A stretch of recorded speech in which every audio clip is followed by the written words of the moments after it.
मेरा सवाल related to Quran में जो कमांडमेंट्स आते हैं, जैसे कि एक कमांडमेंट आता है कि किसी को जब उधार दो तो उसको लिख दिया करो, और फिर बहुत जगह पर तलाक के कमांडमेंट्स आते हैं कि गवाह बना लिया करो, और उसी में जैसे उधार क्या है किसी का तो उसमें भी गवाह बना लो। तो कितने जो कमांडमेंट्स है वो जो अगर हम फॉलो नहीं करेंगे तो हमने अल्लाह की नाफरमानी करी है और हम गुनहगार हो गए।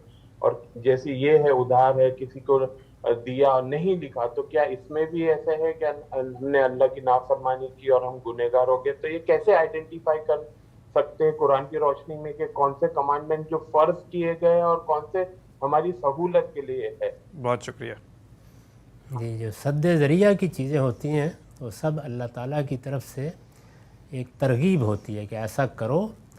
सद्द ज़रिया का मतलब है कि किसी बड़ी बुराई से रोकने के लिए या किसी बुरे नतीजे से रोकने के लिए अल्लाह ताला अपने बंदों को कोई हिदायत करते हैं, तो ये सद्द ज़रिया है।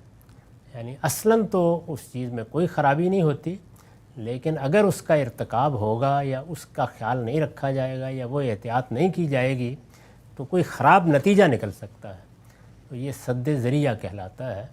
इस तरह के जितने अहकाम हैं उनमें कोई चीज़ फ़र्ज़ नहीं होती, वो अल्लाह ताला की तरफ से एक हिदायत होती है।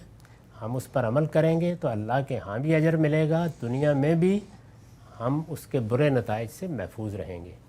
और अगर नहीं करेंगे तो ज़ाहिर है कि अल्लाह के यहाँ भी वो एक बुरी बात समझी जाएगी। आप कह सकते हैं हमारे यहाँ की फ़िकी इस्तिलाह में कि एक सगीरा गुनाह हो जाएगा, और दुनिया में ज़ाहिर है उसका नतीजा निकलेगा। किसी मुसीबत में फंसेंगे, किसी निज़ाह में मुब्तला होंगे, फिर रोएंगे बैठ कर के नहीं लिखा था। जी। तो उसमें अल्लाह ताला ने ख़ुद ही बता दिया है कि ये जो रोज़मर्रा दोस्त अहबाब में या मार्केटों में लोग ले दे रहे होते हैं वो मकसूद नहीं है, लेकिन कोई संजीदा मामला हो तो उसको लिख भी लो और उस पर गवाह भी बना लो। बड़ी उम्दा हिदायत है और दुनिया और आखिरत दोनों में इंसान के लिए बेहतर नताइज का बायस बनती है।